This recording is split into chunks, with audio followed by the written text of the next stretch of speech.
Смотри, я понимаю, что норма, которая была включена в 2024 году в уложение Гагаузии, связанное с вакантной должностью Башкана Гагаузии, является новой. Я понимаю, что Народное собрание Гагаузии по сегодняшний день не дало официальное толкование. Но если даже сделать параллель с национальным законодательством, брать во внимание основной закон Республики Молдова и основной закон Гагаузии, уложение Гагаузии, то хотелось бы отметить, что должность Башкана Гагаузии становится вакантной в случае отставки, в случае отстранения от должности, естественная причина в случае смерти, ну и, конечно же, в случае невозможности исполнения своих обязанностей более 60 дней. Когда речь идет о вакансии должности Башкана Гагаузии, естественно, применяются нормы, связанные с временным исполнением обязанностей Башкана Гагаузии.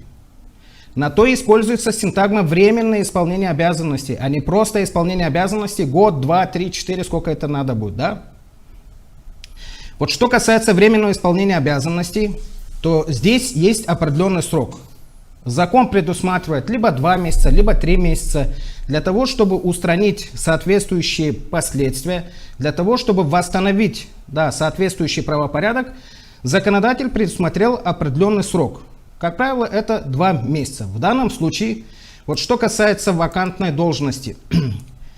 Должность Башкана Гагаузии уже является вакантной, так как в течение 60 дней она не в состоянии была исполнять свои обязанности, и сейчас не в состоянии исполнять свои обязанности, и неизвестно, когда вообще вступит в должность вновь.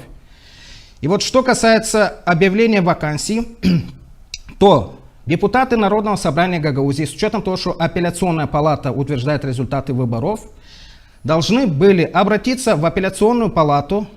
В данном случае административный суд, так скажем, административная коллегия находится в Кабуле, должны были обратиться в административную коллегию, чтобы они констатировали факт невозможности исполнения Башканом Гагаузии своих обязанностей.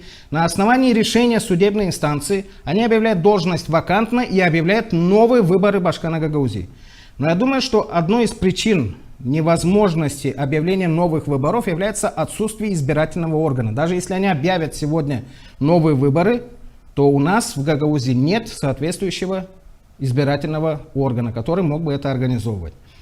Я не исключено, что вот этот кризис был создан искусственно. Я не исключаю тот факт, что есть люди, которые антиправовыми методами готовы узурпировать власть и за счет митингов, за счет собраний легитимизировать вот эти институты, легитимизировать вот эти аспекты.